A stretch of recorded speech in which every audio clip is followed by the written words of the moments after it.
नमस्कार, खबरों का पंचनामा देख रहे हैं आप। मैं हूं आपके साथ पूजा। हम लेकर आए हैं देश और दुनिया की 5 बड़ी खबरें जिसपे चर्चा के लिए मेरे साथ स्टूडियो में मौजूद हैं कैपिटल टीवी के editor in chief doctor Manju Kumar. Doctor साहब, बहुत बहुत स्वागत है आपका। धन्यवाद। सबसे पहले नजर हेडलाइंस पर।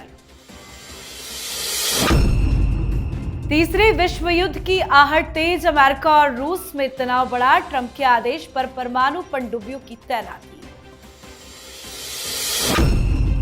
मालेगांव केस में दबाव की कहानी आई सामने, साध्वी प्रज्ञा ने किया विस्फोटक खुलासा, कहा पीएम मोदी का नाम लेने के लिए किया गया था टॉर्चर। अपने ही उठाए सवालों में फंसे तेजस्वी यादव, दो वोटर आईडी कार्ड रखने का लगा आरोप, चुनाव आयोग ने शुरू की जांच, तेजस्वी यादव को भेजा नोटिस। चुनाव आयोग पर फिर राहुल गांधी ने उठाए सवाल, कहा भारत में इलेक्शन सिस्टम हुआ खत्म, लोकसभा चुनाव 2024 में भी हुई धांधली। डिनर डिप्लोमेसी की तैयारी, राहुल गांधी के आवास पर मिलेंगे इंडिया गठबंधन के नेता, उपराष्ट्रपति उम्मीदवार पर भी होगी चर्चा। खबरों की शुरुआत में सबसे पहले बात अमेरिका और रूस के बीच बढ़ते तनाव की। यूक्रेन से युद्ध को लेकर रूस पर अमेरिकी राष्ट्रपति डोनाल्ड ट्रंप काफी खफा है। यूक्रेन युद्ध को लेकर अमेरिका रूस की जुबानी जंग अब एक्शन में बदलती भी दिख रही है। ट्रंप का गुस्सा ऐसा है कि वो अन्य देशों से रूस से व्यापार न करने को कह रहे हैं। तनाव की स्थिति इस कदर है कि राष्ट्रपति ट्रंप ने रूस के पास अमेरिकी परमाणु पनडुब्बियों की तैनाती का आदेश दे दिया है। परमाणु पनडुब्बियां तैनात करने पर ट्रंप का कहना है कि हमें बहुत सावधान रहना होगा। ट्रंप ने यह भी कहा कि उन्होंने यह आदेश रूस की भड़काऊ टिप्पणियों के बाद दिया है। क्या तीसरे विश्व युद्ध की ये आहट नजर आ रही है? देखिए, इस तरह के क्राइसिस पहले भी हुई है और उसे हर इंटरनेशनल पॉलिटिक्स जहां जहां जिन जिन कॉलेज और इंस्टीट्यूशंस में पढ़ाया जाता है, ये क्यूबन मिसाइल क्राइसिस जिसको कहते हैं, जिसमें रूस ने कुछ मिसाइल्स क्यूबा में तैनात किए थे तो बड़ा बवाल मच गया था। ऑलमोस्ट न्यूक्लियर वॉर शुरू होने वाला था। अभी डोनाल्ड ट्रंप के मेंटल स्टेटस को देखिए। कोई एक्स प्रेसिडेंट रूस का, उसने कुछ बयान दिया, पुतिन साहब ने कुछ नहीं दिया, और आपने दो न्यूक्लियर सबमरीन, ये बड़े खतरनाक होते हैं, तो न्यूक्लियर सबमरीन को आपने रसिया के मुंह पे लाकर के खड़ा कर दिया। अब पुतिन साहब तो शांत बैठने वाले शख्स में से है नहीं। ऐसा तो नहीं होगा कि आप न्यूक्लियर सबमरीन रसिया के सामने लाकर के खड़ा कर दें और वहां से पुतिन साहब कबूतर उड़ाएंगे। खबर आ गई कि जापान के पास नेवल एक्सरसाइज शुरू हो गया, चीन और रसिया एक साथ। मतलब अपने सनक को साबित करने के लिए डोनाल्ड ट्रंप अमेरिका का तो नुकसान कर ही रहे हैं, पूरी दुनिया के अंदर उन्होंने कोलाहल पैदा कर दी है। और अगर रूस के सामने जो उन्होंने पनडुब्बी भेजे हैं उसको विड्रॉ नहीं करते हैं तो कभी भी कुछ भी खबर आ सकती है। जी, चलिए बढ़ते हैं आगे। बात अगली खबर की। मालेगांव ब्लास्ट में बरी हुए आरोपियों को लेकर सियासत गर्मा गई है। कांग्रेस लगातार विस्फोट के आरोपी बनाए गए लोगों पर निशाना साध रही है। इसी बीच एक से बढ़कर एक चौंकाने वाले खुलासे भी हो रहे हैं। ब्लास्ट केस के गवाह मिलिंद जोशी ने बड़ा दावा किया था कि इस ब्लास्ट में उनसे सीएम योगी को फंसाने के लिए कहा गया था। अब बीजेपी की पूर्व सांसद प्रज्ञा ठाकुर ने बड़ा दावा करते हुए कहा कि उनके ऊपर पीएम नरेंद्र मोदी का नाम लेने के लिए दबाव बनाया गया था। उन्होंने यह भी बताया कि योगी आदित्यनाथ और आरएसएस प्रमुख मोहन भागवत सहित कई लोगों का नाम लेने के लिए भी विवश किया गया था। जो साध्वी प्रज्ञा ने खुलासा किया है तो काफी चौंकाने वाला है। बिल्कुल सही है। ये बातें जो लोग इस केस से जुड़े हुए थे उनको पहले से ही मालूम थी। हम लोगों ने करीब 20-30 स्टोरीज इस लाइन पे हमने किया। अब तो जो एटीएस की टीम जो जांच कर रही थी, हेमंत करकरे के नेतृत्व वाली टीम, और परमवीर सिंह जिसने ये सुशांत सिंह के केस को खराब किया, इन लोगों के तरफ से, इन लोगों की टीम में एक जूनियर ऑफिसर जो था, उसने तो आकर के यही कहा कि उसको आदेश दिए गए कि मोहन भागवत को अरेस्ट कर लो। योगी आदित्यनाथ का नाम, प्रधानमंत्री मोदी का नाम, मोहन भागवत का नाम, इंद्रेश जी का नाम, स्वामी असीमानंद का नाम, इस तरह के लोगों का नाम इसलिए डाला जा रहा था क्योंकि सोनिया गांधी की यूपीए सरकार ने यह तय कर लिया था कि हिंदुओं को बदनाम करना है। इन लोगों की गिरफ्तारी हो जाए, बाद में छूट जाए, कोई बात नहीं, जैसे ये लोग छूट गए, सबूत था नहीं। अब आप आरएसएस के टॉप लीडर, गुजरात के मुख्यमंत्री, इन लोगों को अगर आप आतंकवाद के केस में जेल में डाल दिए होते तो बाकी देश जो है वो छटपटाता रहता, चीखते रहते, चिल्लाते रहते कि हिंदू टेरर नहीं होता है, नहीं होता है, नहीं होता है। लेकिन इन लोगों ने दुष्टता जो की कि हिंदुओं को बदनाम करना, हिंदू भी टेररिस्ट हो सकता है, ये साजिश इनकी फेल हुई है। लेकिन सिर्फ ये खुलासे से काम नहीं चलेगा। केंद्र में अभी प्रधानमंत्री मोदी की सरकार है, इसके ऊपर एक जुडिशियल कमीशन बैठ करके इसकी जांच होनी चाहिए।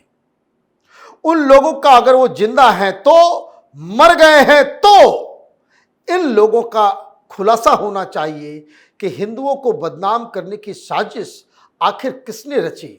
ये पूरा का पूरा बवंडर जो तैयार किया गया, इसमें कौन कौन पॉलिटिशियन, पुलिस वाले और नेता शामिल हैं, उनको नेम एंड शेम और उनको तिहाड़ जेल भेजने की व्यवस्था होनी चाहिए। अब बात बिहार की सियासत की, जो चुनाव से पहले जबरदस्त गर्म है। तेजस्वी यादव ने एक प्रेस कॉन्फ्रेंस करके चुनाव आयोग के ऊपर हमला किया।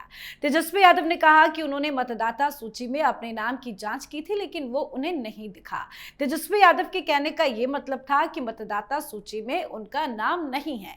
तेजस्वी यादव के इस बयान के बाद राजनीतिक घमासान छिड़ गया। तुरंत चुनाव आयोग के साथ साथ जिला निर्वाचन पदाधिकारी ने भी इस बारे में पूरी जानकारी उपलब्ध करा दी। अब इसी मामले में तेजस्वी यादव एक नए केस में फंसते दिखाई दे रहे हैं। दरअसल तेजस्वी यादव के मामले में अब ये बातें भी सामने आ रही है कि उनका electoral photo identity card number 1 नहीं बल्कि 2 है। वहीं चुनाव आयोग ने मामले को गंभीरता से लेते हुए जांच शुरू कर दी है और तेजस्वी यादव को नोटिस भी भेज दिया गया है।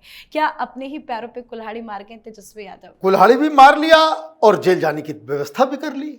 नोटिस भेजा गया है, उनको कहा गया है कि दोनों ही आई कार्ड जो आपने दिखाया प्रेस कॉन्फ्रेंस करके कि देखिए मेरा आई कार्ड है और मेरा नाम ही नहीं है। इलेक्शन कमीशन ने कहा कि पहले उस आई कार्ड को लेकर के आओ, क्योंकि जो आई कार्ड आपने दिखाया, इलेक्शन वोटर आई कार्ड, वो और जिस वोटर आई कार्ड के आधार पे पिछली बार आप चुनाव लड़े, वो दोनों नंबर अलग अलग है। इसको एपिक नंबर कहते हैं, ये यूनिक नंबर होता है। तो आपके पास दो दो ये कहां से आए? फर्जीवाड़ा आपने किया तो क्यों किया? देखिए, नोटिस, उसके बाद एफआईआर, 1 साल की सजा और इसमें जुर्माना भी लगता है या फिर सजा के साथ साथ जुर्माना भी लगता है। तो ये तो फंस गए ये राहुल गांधी के चक्कर में कि भाई धांधली हो रही है, धांधली हो रही है, धांधली हो रही है। अब पता नहीं इनको किसने ये काम करने को कह दिया कि अगर आपके पास 2-2 वोटर आई कार्ड है तो ये एक आपराधिक मामला बन रहा है। इसलिए न सिर्फ अपने पैर पर उन्होंने कुल्हाड़ी मारी है, बल्कि चुनाव में एक ऐसा चीज आपने विपक्ष के हाथ में, बीजेपी एनडीए के हाथ में दे दिया कि जिससे आरजेडी और कांग्रेस पार्टी को बहुत नुकसान होने वाला है। जी, तो तेजस्वी यादव अपने ही बुने जाल में फंसते नजर आ रहे हैं। तो वहीं चुनाव आयोग पर सवाल खड़े करना राहुल गांधी को भी महंगा साबित होता दिखाई दे रहा है। राहुल गांधी ने चुनाव आयोग पर एक बार फिर जोरदार जुबानी हमला बोला है। इस बार उन्होंने कहा कि देश में चुनाव आयोग का अस्तित्व नहीं रह गया है। उन्होंने कहा कि मुझे हमेशा से शक था कि इसमें कुछ गड़बड़ है। 2014 से ही मुझे गुजरात विधानसभा चुनाव में भी शक था। किसी एक पार्टी की लैंडस्लाइड विक्ट्री का ट्रेंड शक पैदा करता है। उन्होंने कहा कि उन्हें संदेह है कि 2024 के आम चुनाव में 80 से ज्यादा लोकसभा सीटों पर धांधली हुई है। अब तो राहुल गांधी लोकसभा चुनाव तक पहुंच गए, वहां पे भी धांधली का आरोप लगा रहे हैं। देखिए, मूर्खता की ये पराकाष्ठा है। 2014 में जब चुनाव हुए थे तो सरकार किसकी थी? प्रधानमंत्री मोदी तो 2014 में चुन के आए ना। तो 2014 का जो चुनाव हुआ वो तो यूपीए सरकार के अंदर हुआ। अगर आप ये कह रहे हो कि आपके चुने हुए इलेक्शन कमीशन, उस समय तो कोई प्रक्रिया नहीं होती थी। सोनिया गांधी तय कर देती थी कि ये हमारा रिश्तेदार है, इसकी पत्नी हमारी दोस्त है, चावला को बना दो तो इसको बना दो तो उसको बना दो। ये काम आप लोगों ने किया। तो इलेक्शन कमीशन भी आपका और आपके साथ ही खेल हो गया। और ये ब्रह्म ज्ञान 10 साल के बाद आपको समझ में आ रहा है। 2014 में गड़बड़ी हुई तो 2014 में ही कंप्लेन करना था। देखिए, राहुल गांधी ये सारी बातें इसलिए कर रहे हैं क्योंकि इनके पूरे खानदान की गिरफ्तारी होनी है। ईडी का केस चल रहा है, कॉग्निजेंस के ऊपर कोर्ट का फैसला आना है। अगर वाड्रा साहब जमीन घोटाले में उनके केस को कोर्ट एक्सेप्ट कर लेती है तो गिरफ्तारी भी हो सकती है। वही हाल नेशनल हेराल्ड में राहुल गांधी, सोनिया गांधी और तमाम कांग्रेसी चट्टे बट्टों की है। तो मामला यह है कि आप ये बताने की कोशिश कर रहे हो कि आप सिस्टम से लड़ रहे हो और भ्रष्टाचार के केस में खानदान जेल के अंदर जाएगा। तो आप उस समय कहो कि देखो हमने तो कुछ नहीं किया, ये हम सरकार के ऊपर सवाल उठा रहे हैं, मोदी के जीत के ऊपर सवाल खड़े कर रहे हैं, इसलिए मुझे जेल में डाला जा रहा है। जी, अब बात आज की आखिरी खबर की। उपराष्ट्रपति जगदीप धनखड़ के अचानक इस्तीफा होने के बाद सियासी गहमागहमी तेज है। हर किसी के मन में यही सवाल है कि अगला उपराष्ट्रपति कौन होगा। चर्चा है कि उपराष्ट्रपति चुनाव के लिए बीजेपी के नेतृत्व वाला एनडीए गठबंधन जल्द ही अपने उम्मीदवार का नाम फाइनल कर देगा। तो वहीं इंडिया गठबंधन भी एक सशक्त उम्मीदवार की तलाश कर रहा है। इसी बीच राहुल गांधी ने इंडिया गठबंधन के नेताओं को खाने पर बुलाया है। 7 अगस्त को यह बैठक होगी। इसी बीच शशि थरूर से जब पूछा गया कि देश का अगला उपराष्ट्रपति कौन होगा, इसके जवाब में उन्होंने कहा कि एनडीए जिसे भी उम्मीदवार बनाएगा वही उपराष्ट्रपति बनेगा। थरूर के बयान से साफ है कि उन्होंने माना है कि इस चुनाव में विपक्ष की हार तय है। थरूर तो बड़ा बयान देगा, लेकिन क्या चल रहा है इंडिया गठबंधन में? देखिए, इंडिया गठबंधन की बात जहां तक है तो ये जो भोज इन्होंने किया है कि डिनर डिप्लोमेसी, तो पहली चीज तो ये देखना पड़ेगा कि क्या ममता बनर्जी आएंगी, क्या केजरीवाल आएंगे, क्या उद्धव आएंगे, क्या शरद पवार आएंगे, स्टालिन आएंगे। ये मैं सवाल इसलिए कर रहा हूं क्योंकि कहीं ऐसा ना हो कि राहुल गांधी ने डिनर तो दिया लेकिन टॉप लीडर के बजाय केजरीवाल संजय सिंह को भेज दे, उद्धव ठाकरे संजय राउत को भेज दें, ममता बनर्जी किसी सांसद को भेज दें। आप बात समझिए, अगर टॉप लीडर्स वहां नहीं आते हैं तो ये डिनर जो है ऐसे ही विवाद में आ जाएगा।